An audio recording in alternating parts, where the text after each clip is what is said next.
Broadcasting live from the heart of the continental United States and sailing the steel breeze of the World Wide Web, this is the Nexus. Good evening, y'all.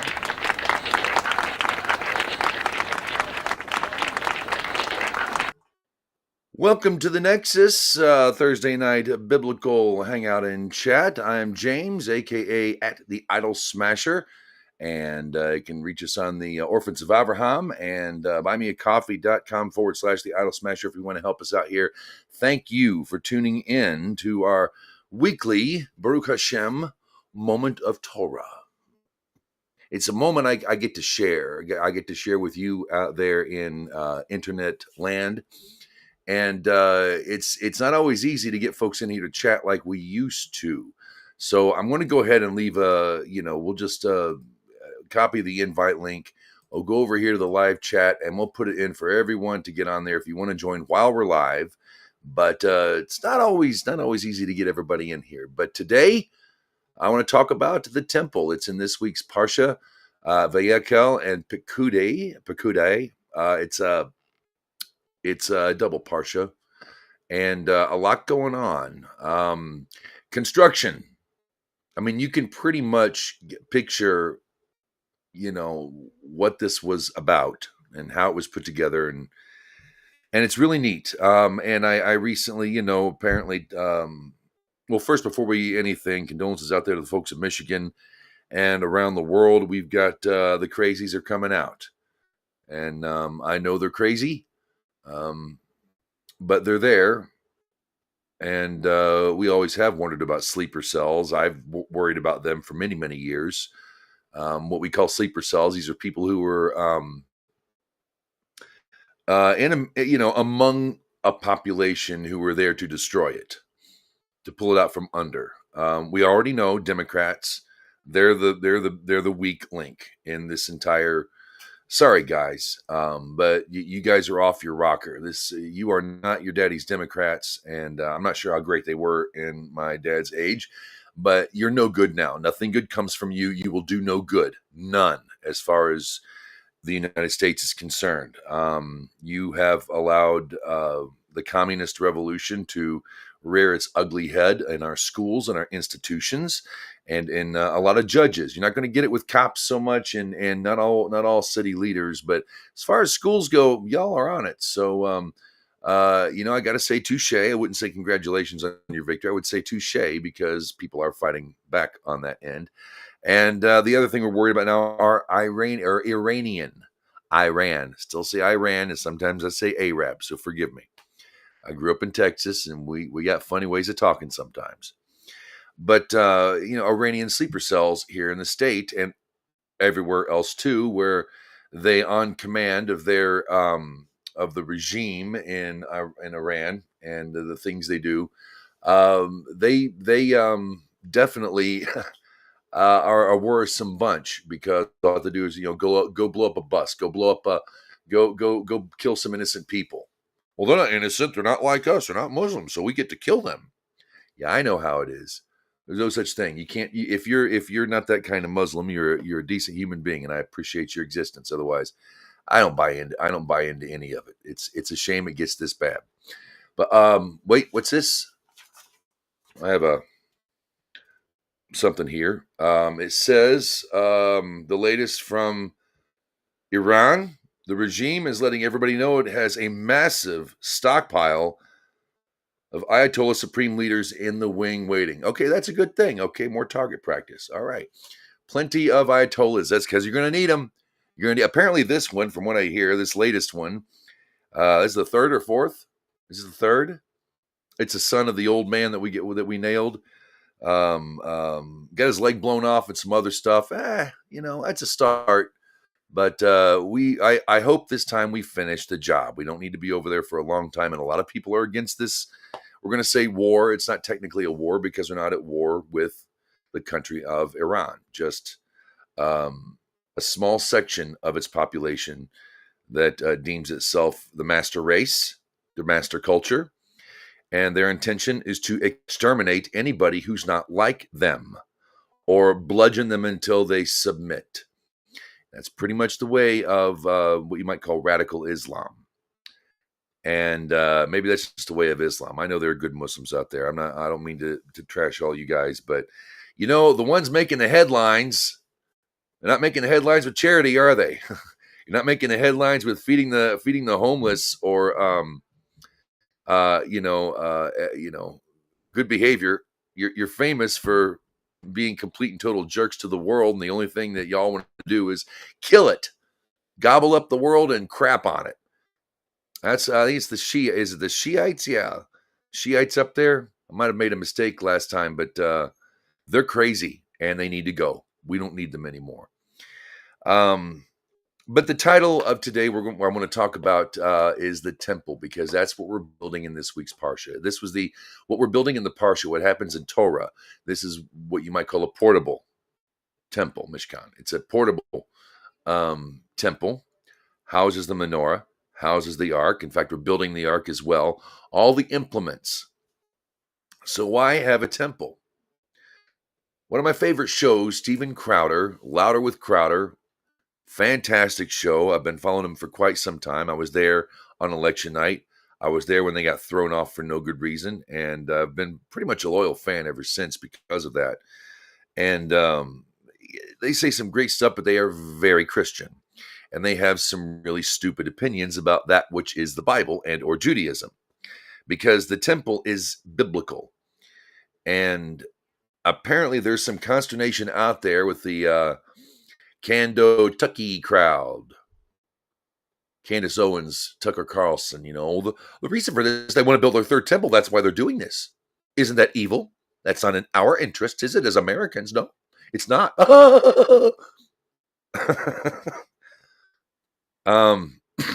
And Gerald and Steve went off. Well, we don't need a third temple anymore.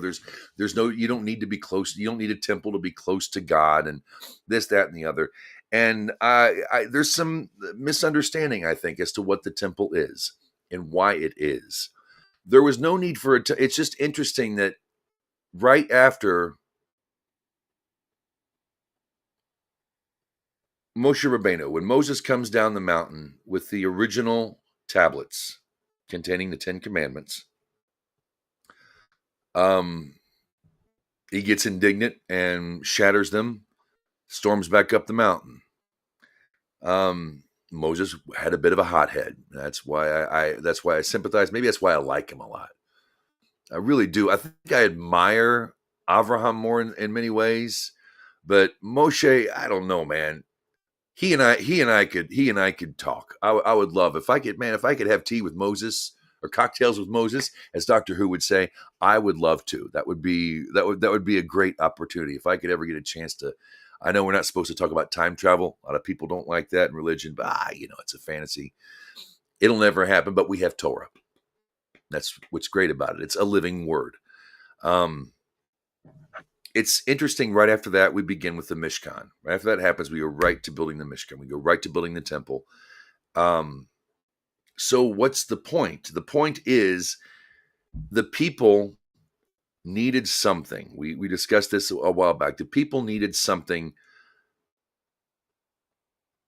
to hold on to believe in this world. They didn't deny God's existence when they built the golden calf, okay? They were upset that Moshe was gone. Moses has not shown up. He hadn't been around for weeks on end. They're worried, and they're starting to panic. And a lot of it came from the mixed multitude that followed the Israelites out of Egypt. There are more than them. There actually were Israelites at one time. And, Moses is gone. Give us something to believe in. Give us something to see. Because, the presence of God on a mountain wasn't enough for some people. Why do we have Christianity? Well, God's not enough for some people, sadly. So it said the Mishkan, the portable temple, if you will, was there to give people something in the physical world all the time. And if you and when you read when you see how it is, the pillar of fire by night and smoke by day came from the ark, and when the ark rested in the Mishkan, that's where the pillar was. day and night. The presence of God never left them. And they had something tangible. They had something they could believe in. In fact, it's a voluntary effort, whose heart moves them, whose heart was elevated, I believe is how it's told in the Torah. If you want to read this week's Parsha, I've got a link down below. You can go there. It's also, if you just want to start, Exodus chapter 35, verse 1. That's where we begin. And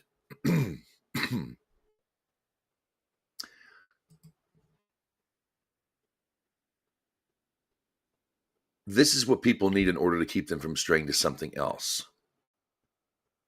Also, Maimonides, the Rambam, says, comments, he teaches that the reason for the ritual offerings, the animal sacrifice, if you will, and it never really says sacrifice, it says offerings, were done to wean people off of cannibalism.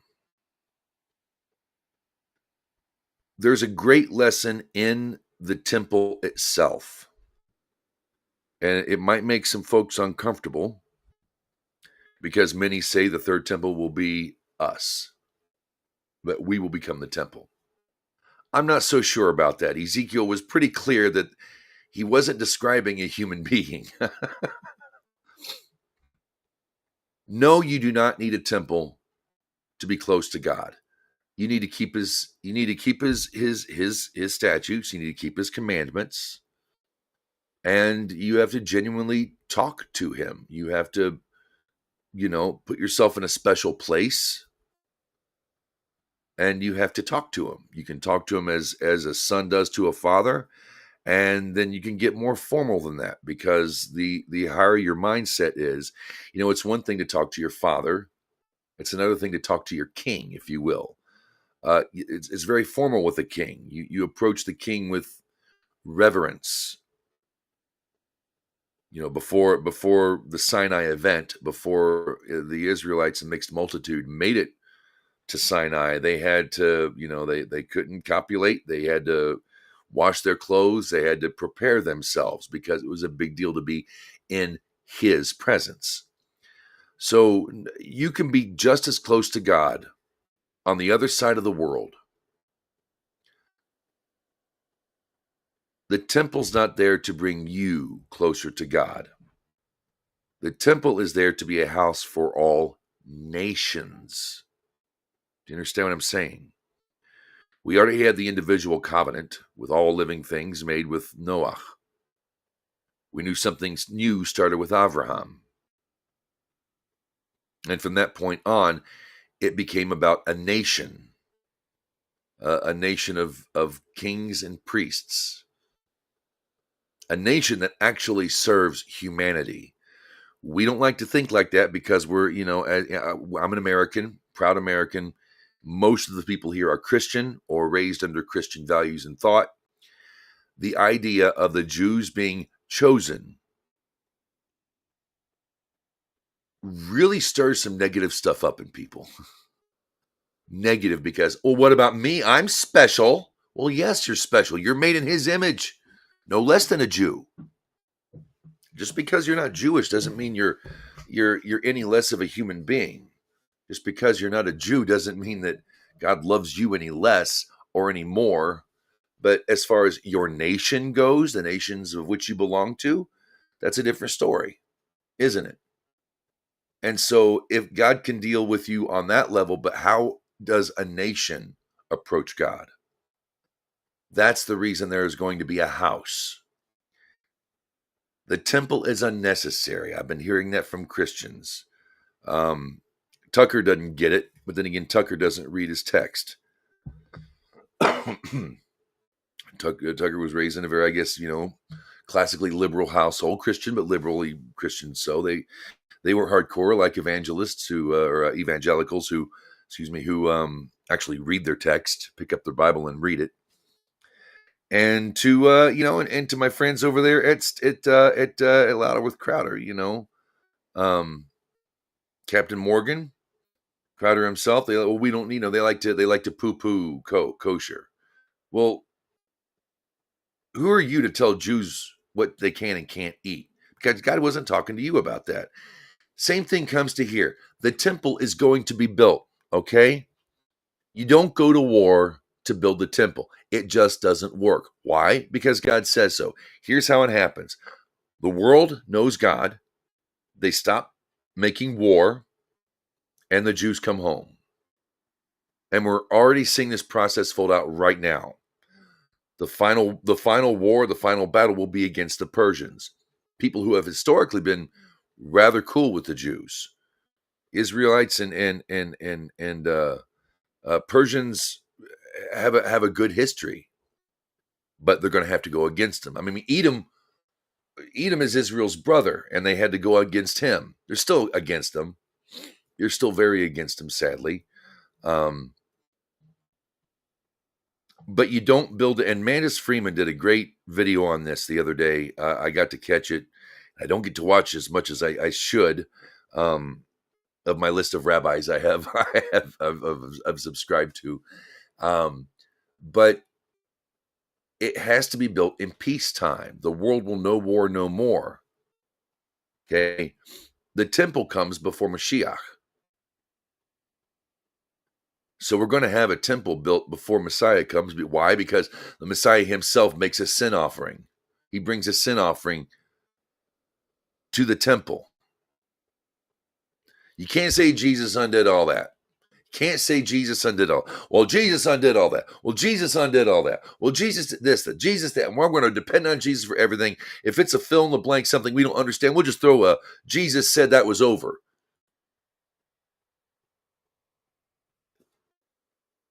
The final prophet. Don't forget Torah. Everybody knew that temple was going to come down. It wasn't going to work. The prophecies stopped. The miracles were practically non-existent. And God wasn't exactly happy with Israel, was he? No, he was not. Perhaps we've learned our lesson because they're home now. They're fighting the Persians. The Jews are coming home. And the temple will be built. And there's nothing you can do about it. My Christian, Muslim, Hindi, Buddhist friends, the temple will be built. It's going to be built. It will be built. There's nothing you can do about it. But why the temple? Again, what is the purpose of this temple? Is it a place where you can go and kill some animals? No. Remember, most offerings are eaten. Almost all offerings are eaten, okay? Priests got to live. Levites got to live. They have no inheritance of the land, and they don't have a job of their own. They can't go out and do their own vocation. There's some things they can do. Poets and songwriters, entertainers, whatnot, tend to be Levites, if I'm not mistaken. But their job is to minister to the people. The Jews' job is to minister the world. You seriously think I'm just going to use, just for fits and giggles, we'll use a Catholic church setup. Do you really think that the priest is there, or for that matter, your bishop, or if you got sisters, you got nuns, do you really believe they're there to serve themselves? Is that what they do, is service themselves with their church and take your money for no good reason for themselves? No, they serve a higher purpose. That's the purpose of the entire Jewish people, is to serve you and me and the world. Maybe they haven't been doing a great job of it. Things are a bit different now. More people are studying the Torah than in the days of Hezekiah. People are waking up. People who straggle from the church and have doubts, like me, who was a seeker for a long time. Once I found Torah, the world became a better place for me. And the world will be a better place when it acknowledges his word is paramount. Not the religions of men, not the opinions of men. I don't care what religion you are. Like I say, the Christians believe they're the new and improved chosen people of God, and they've got it made. Their way is the right way, depending on which Christians you ask. Same thing in the Muslim. Everybody else is trash except them and other Muslims that they don't like, because they just slaughter Sufis for fun. That's what a Muslim does. They'll slaughter their own. Christians and Jews just talk big smack. Those Muslims get serious about killing their own. But I want to describe the Mishkan as a metaphor for the human being.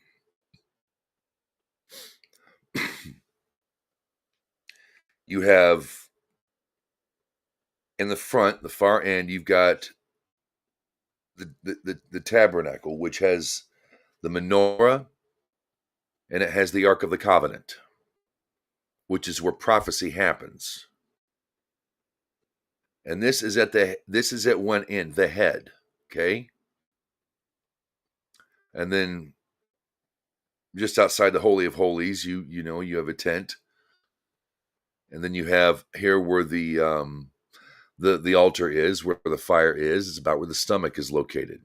You see where I'm going? Now you'll notice churches do the same thing. They've got the altar up front at the front of the church, but then they have a big steeple at the bottom, sticking right out. Isn't that interesting, huh? You'll notice the Mishkan, the temple, has no steeple. But boy, when you want to build a church, you're going to put that steeple right there at the bottom of the body, right? They don't even see it. There's so much Mithra to Christianity, it's not even funny. But this is where people come and they bring offerings, and it's not just animals.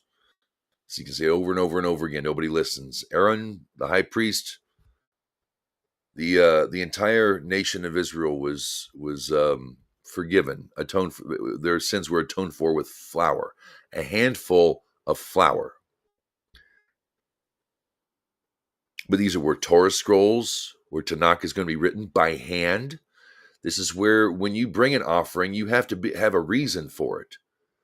And especially if it's a sin offering, which is, when I say sin, unintentional sin.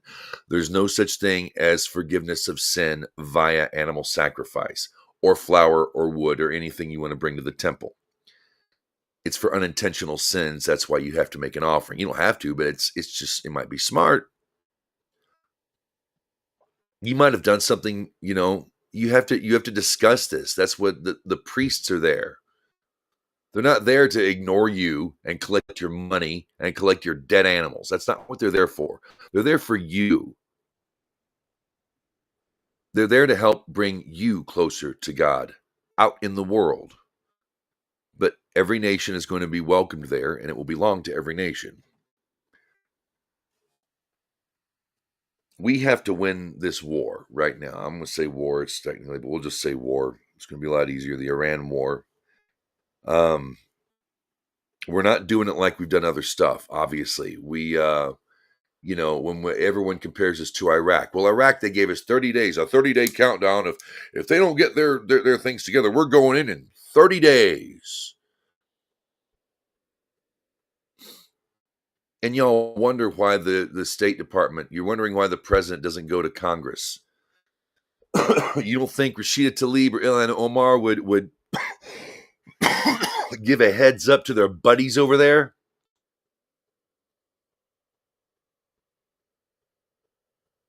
You don't think they let them know?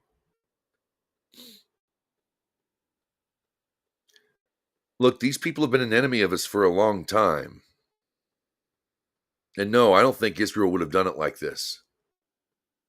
So if you want to think that, Israel drug us into a war, or we're fighting a war, man, they kill American ships. They kill American civilian ships. They'll send missiles at them. And what does Joe Biden do? Okay, well, if they fire one missile, you can only fire one missile back. Like the BS our GD government said to Vietnam, and even in the modern military theater, well, you can't shoot your enemy unless they shoot you first. And you got to be proportionate with the way you strike back. We don't want to be unfair to our enemies, do we? No, we don't want to do that because we're good people. Nothing's worse than a Congress critter. You get maybe a judge because they're pretty slimy creatures too. They're lawyers with a robe. They're no different. They're scum. They're not good people. Same thing with Congress critters. Yeah, you might get one or two in 15, 20 years that might elevate to the level of a human being. Chances are they're not human. And Lindsey Graham, you're not helping a damn thing. Stop that. Be true to your own self. Be true to God. Israel comes with God, okay? Like Torah comes with God. Just focus on God. Leave the nation state of Israel out of your. I want to be them forever and ever. It's like religiously, I can see it, but politically, no, we don't really need that right now.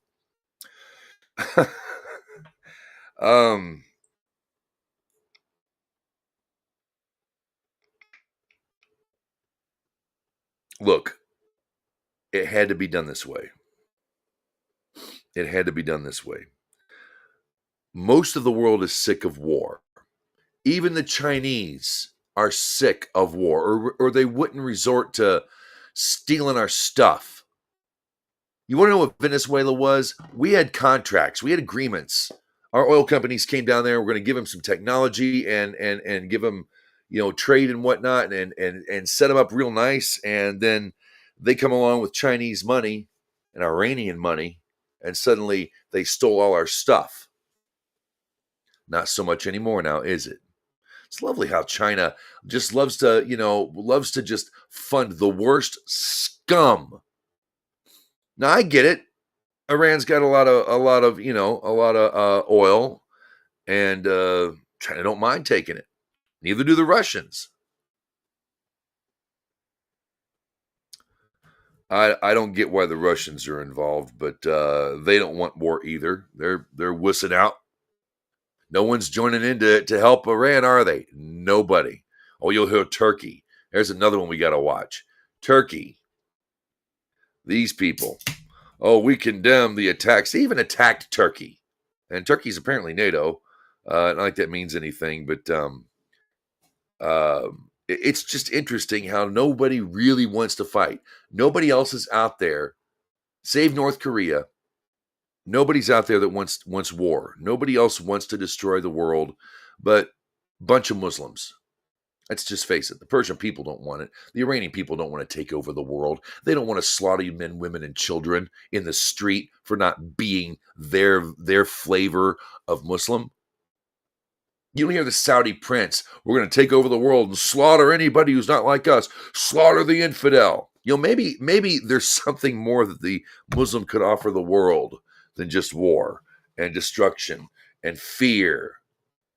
Is that what Allah really wants from the world? Is destruction and fear and coercion into a religion and hate themselves in the inside for having to convert? Because they had no choice. It was either that or die. Is that what Allah really wants? Is that what God really wants? I don't think so. And the Ishmaelite, I believe, helps build the third temple. So the Muslim might just be around for a while. The Christians are going to have to wake up, though. All the stuff that y'all are saying out there about we don't need a temple and it's all evil. It's for nefarious purposes that the temple is to be built. And the temple doesn't affect us in America.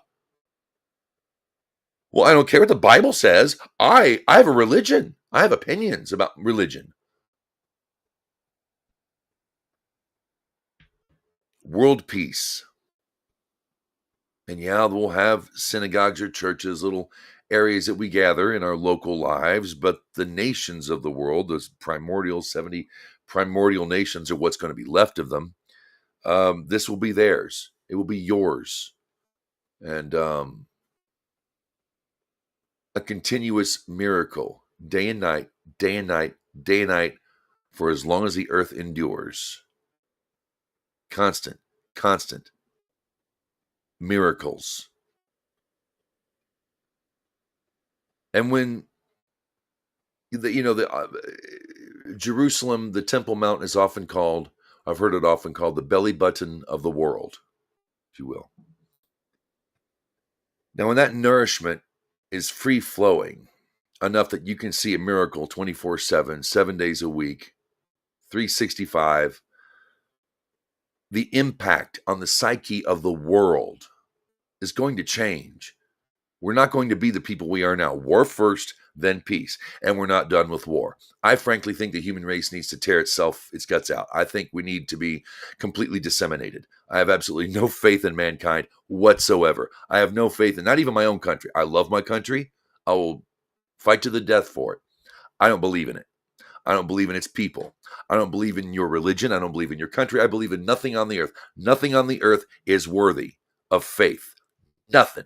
Not another human being. Sorry. I don't have faith in you. There's nothing to have faith in here. Only Hashem.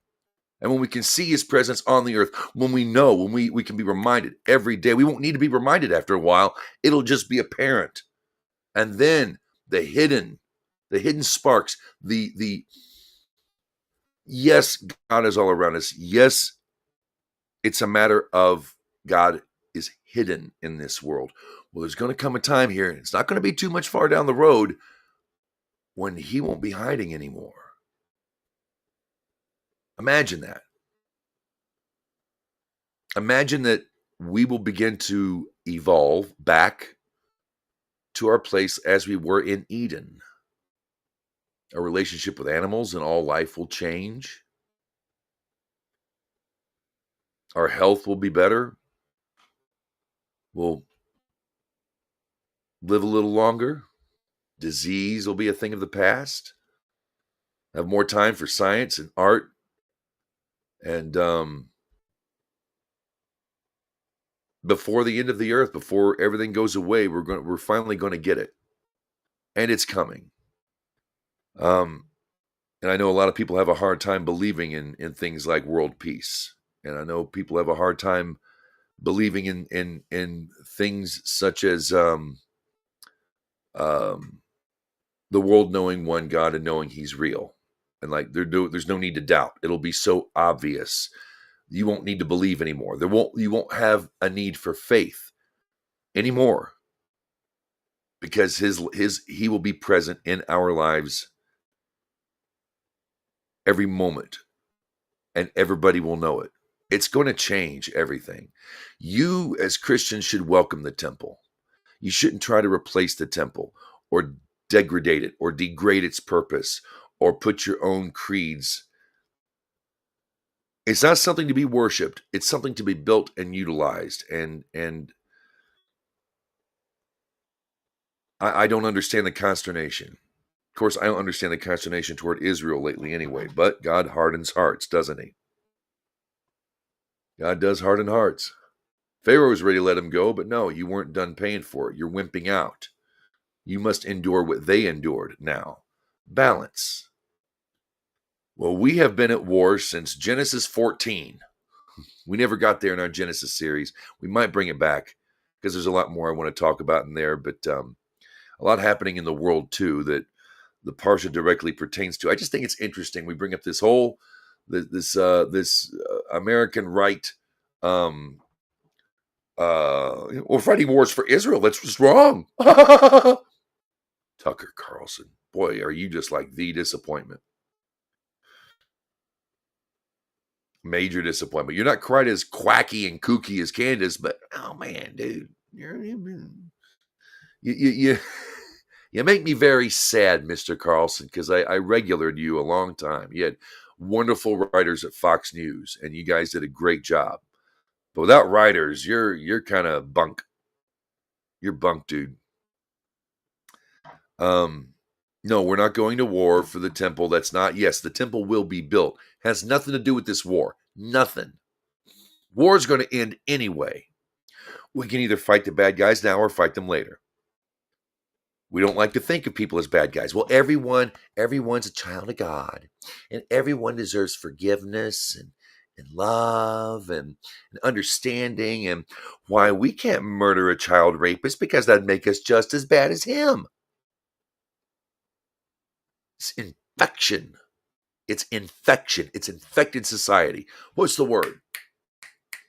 Suicidal empathy. Yes. We have enemies. And yeah, America and Israel actually share one. We share a couple, but one big one. That's it. They're going to get rid of you, all of our aid. They're not going to take it anymore. They're not going to need it. That we give them about what, 3.8 billion a year is like a store credit for their weapons. They pay 5.2 billion and a whole lot more. We don't need to be giving foreign aid to anybody. You're right. And they're not going to take it from us. They're already going to get weaned off of us.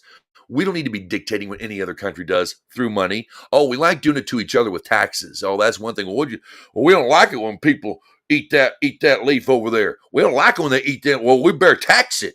Better tax it. Sin tax. Sin. It's a sin tax. Yeah. Or maybe we'll wean them off of the behavior. If we can just tax them more, we'll just tax what they love. That'll make them do less of it. Prostitution was legal. I could see it. It ain't like that. And the things they tax now are stupid. But we like it. That's how we like to wean people. But when it comes to like an actual enemy who actually kills Americans, civilians and soldiers and sailors, airmen, they actually kill them like every year. They're American trade ships. They'll just bomb them, and we're like, oh, well, we don't want to strike back now because then that make us just like them. That's the reason why we fail as a country, is that, what's that? Suicidal empathy. America is loaded with suicidal empathy, and it's going to be our destruction, among other things. Suicidal empathy and our unwillingness to admit that sometimes you have to stand up and fight. It's not pretty. It's not supposed to be pretty. Great line from MASH, one of my favorite movies. Great line. Someone says war is hell, and Hawkeye, and they're in the operating theater, and Hawkeye says, "No, hell is worse. No, war is worse than hell." And follow him, okay, he says, "How so, Hawkeye?" He says, "Well, who goes to hell, Father?" And he goes, "Sinners, I think. I'm pretty sure." And he says, "Right. But who gets hurt in war? Not just the soldiers, but innocents. War is hell on earth, but it's real. I don't believe in war. I'm anti-war. Guess what? War's upon us. Sometimes you have to fight to be a man. Coward of the County. Fantastic song. I promised you, Dad, not to do the things you done. I walked away from trouble when you can. Now, please don't think me weak. I didn't turn the other cheek. Oh, Dad, I sure hope you understand. He's talking to him from the grave, or to the, sometimes you got to fight to be a man, because there are people who will do you harm, and you've got to be a European to see it any other way. A dumb, stupid bunch of numbskulls. What a worthless bunch that we have over there. The West is so great. The West caused World War II.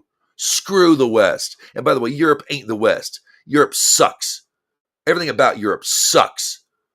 Scots are assholes. The whole British, all of them, assholes. The Germans ain't improved much. They just don't have the army to do anything with it, or the balls to make it happen. The French, going to war without the French is like going hunting without an accordion.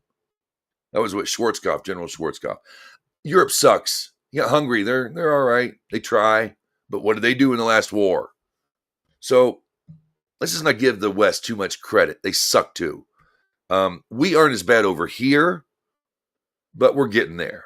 Half America is just kind of stupid. We don't want to fight back. Or, a kid tries to take your lunch money and you punch him. Why did you punch him? Well, he tried to take my lunch money. Well, that's no way to handle it. You can't do that. You're both going to be in trouble. I was defending myself, teacher. They came up on me and were pushing me into the lockers, and I defended myself. No, you're going to get punished right along with them. That's how we raise our kids. You wonder why your men are feckless and taking hormone replacement therapy and have man buns, little man buns. Got my little man. I got my beard, my little man bun up here. Sometimes you got to fight, and we're doing the right thing. For once, our Army is a Navy, Air Force, Marines. We're all focused on a bad guy. We actually have a good thing to do, and we're doing a good thing, especially when the Iranians are loving it. Finally, the Persian people are going to be free of some of the shittiest monsters on the planet. These aren't human beings. These are not human beings.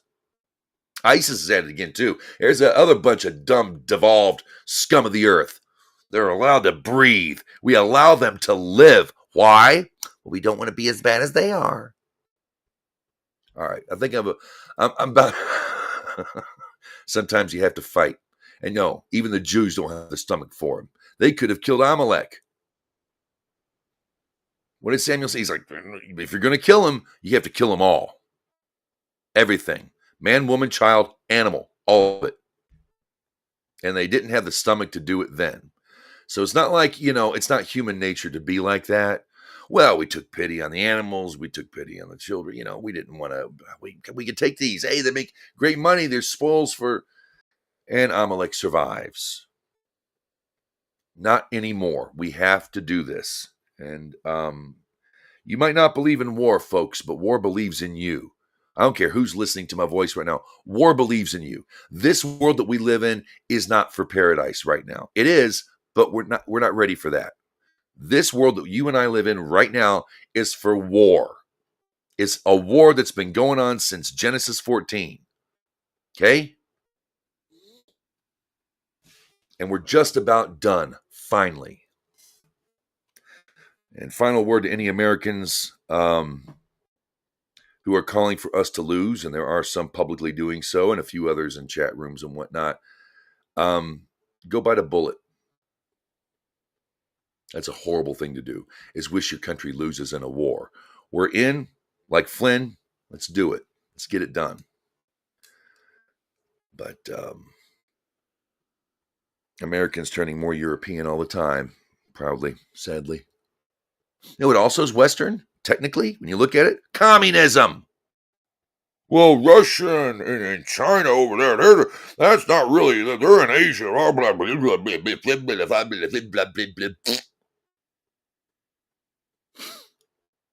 Karl Marx was raised in the West. Okay, so was Napoleon, so was Hitler. Our Western values. Your Western values are stupid. Sorry, there's nothing you should have faith in. If you can see it, touch it, think it, believe it, don't have faith in it. God and God alone. That's it. That's it. Nothing else. Do not have faith in anything on the earth. You don't need it. We'll get a temple. We get a Mishkan. There's some things that we're going to have a place. We need something physical in the world. As Homer Simpson would say, a nice box for God to live in. Not exactly how it is, but we need some kind of focal point that doesn't divert attention and worship to God. It's coming. About out of here. Let's see if anybody's chatting. Nobody's chatting. A big surprise. Y'all are always welcome here, and I see a few people have stopped by. Thank you so much. Everybody watches when the show's over, and it's a show at this point because I don't talk to anybody. I don't even have my headphones on today. Just why bother? Use the Samson and move on. The Samson Go mic here. Wonderful little tool. And we'll end, as we always do, with a reading from this week's Haftorah. This is a reading from the Hebrew Bible that is not Torah, but directly pertains to the Torah itself. This week's Parsha, we're building the temple. We're getting the vestments. We're getting you're building the ark. What it's going to take. Here's a neat thing: is it says any man whose heart is elevated or has been elevated, they bring gold, they bring blue, they bring goat skin, they bring all this stuff. And then he has certain craftsmen put it all together from different tribes, and they all build it together. But it's the women who went first. The men followed the women. The women were the first to volunteer, take the bracelets, their earrings, all that. Took them off. It was the women, and then the men. God speaks to women differently than he does men. Ladies, if you think that the Bible and God is a patriarchy and that this is a male thing, it's really not. When you look at the Torah, yes, God addresses man and woman differently, but God favors women. I tell you, God favors women, doesn't he? Well, it appears to. We're in Ezekiel chapter 45, verse 18. This is our weekly Haftorah. A little bit smaller than the Torah portion, which would have taken quite some time to get through. And a dry reading sometimes isn't the way to go. I like to discuss modern events and what is Torah teaching us. Right when he brings up, well, it's about the how we're building Tucker. It's all about building a third temple. That's not what. Why should we be over there for their temple? It's your temple too, Tucker. No, no, no, no. Okay. Ezekiel chapter 45, verse 18. So says the Lord God, in the first month, on the first of the month, you shall take a young bull without blemish, and you shall purify the sanctuary. And the priests shall take the blood of the sin offering and put it on the doorpost of the house, and the four corners of the ledge of the altar, and on the doorpost of the gate of the inner court. We're talking temple here. And so shall you do on 7 days in the month, because of mistaken and simple-minded men, and expiate the house. On the 14th day of the month, shall you have the Passover. A festival of 7 days, unleavened bread shall be eaten. And the prince shall make on that day for himself and for all the people of Israel a bull for a sin offering. On the 7 days of the festival he shall make a burnt offering to the Lord, 7 bulls and the 7 rams without blemish daily for 7 days, and a sin offering, a he-goat daily. And a sin offering are the ones that actually are burned. A sin offering is not eaten. And a meal offering, he shall make an ephah for a bull and an ephah for a ram, and for each ephah 1 hin of oil.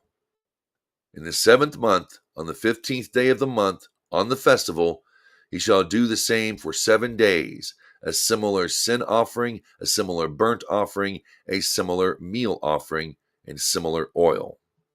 A meal offering is just what it sounds. You're offering a meal to those who run the temple. So, peace offering, same thing.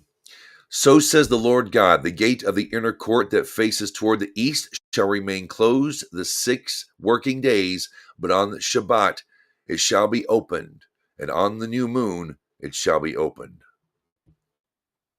Opens to the east, to the rising sun. Biblically, east is north. East is the guiding post in Torah. I say north, but it's our north. That's how they're guided, eastward. And the prince shall enter by way of the vestibule of the gate without, and he shall stand at the doorpost of the gate, and the priests shall offer his burnt offering and his peace offering, and he shall prostrate himself at the threshold of the gate and go out. But the gate shall not be closed until the evening.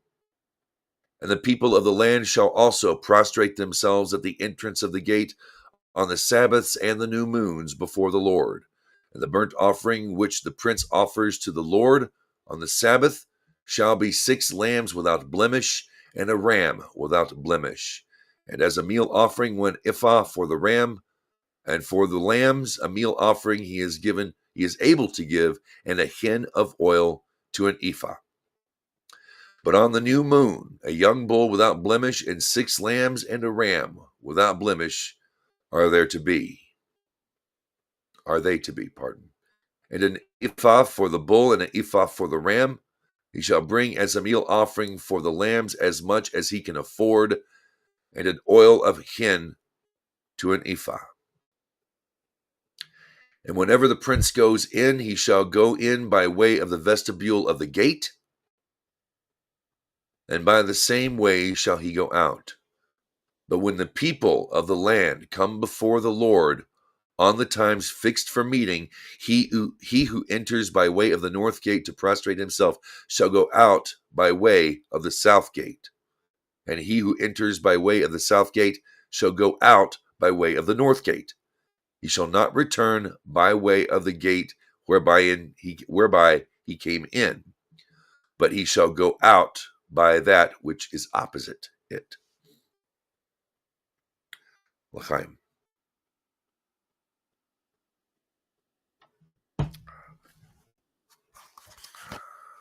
Excuse me.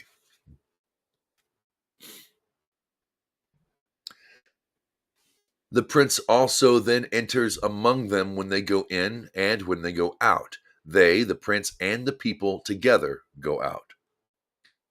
And on the festivals, on the times fixed for meeting, the meal offering shall consist of an ephah for a bull and an ephah for a ram, but for the lambs, a gift which is in accordance with his means,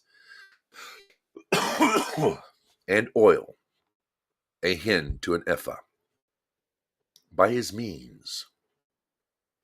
God doesn't expect you to break the bank where you can't pay for your own food for your family. I had my rabbi tell me one time you could actually go and find a beautiful branch on your tree if you have nothing else to give in the morning. There's a certain time when you can bring certain things. You can bring wood from your tree and bring it and have it be wood to help burn on the altar. Imagine that. It doesn't have to be a blood sacrifice. Blood. Oh, there's no forgiveness without blood, says so. No, it doesn't. No, it does not. Never has, never will.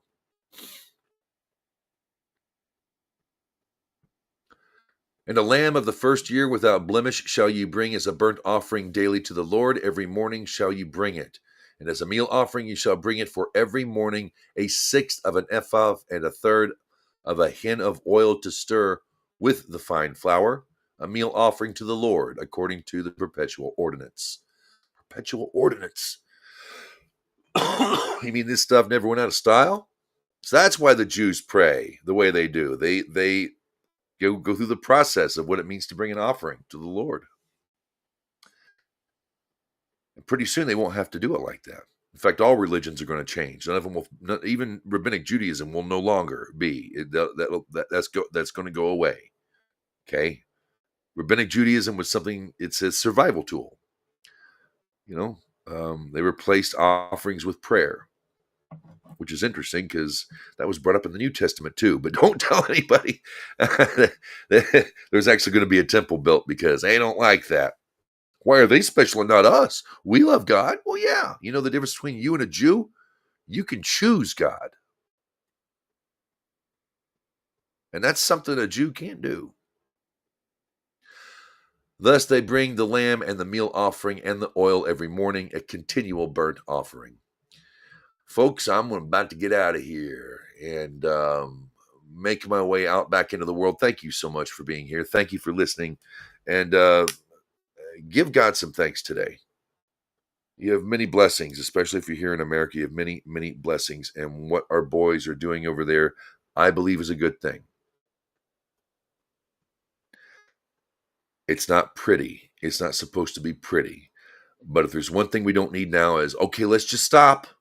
Worked great in Afghanistan. Show that to a Democrat. If you get a Democrat husband and you want to, ladies, if you want to get your Democrat husband, kind of frisky for the evening, show him the people in Afghanistan clinging to the planes and falling off of them as they flew away. That'll make them so. Or if you have a libertarian, oh man, that'll send them over the edge. Just play that because they're just pulling out in the middle of something. Doesn't matter how many people get hurt, how much evil spreads. By golly, we have to stop it because Trump. Shabbat shalom, my friends. Be well. Stay safe. And may God speed you and I. Be well. Shabbat shalom, y'all. Be well.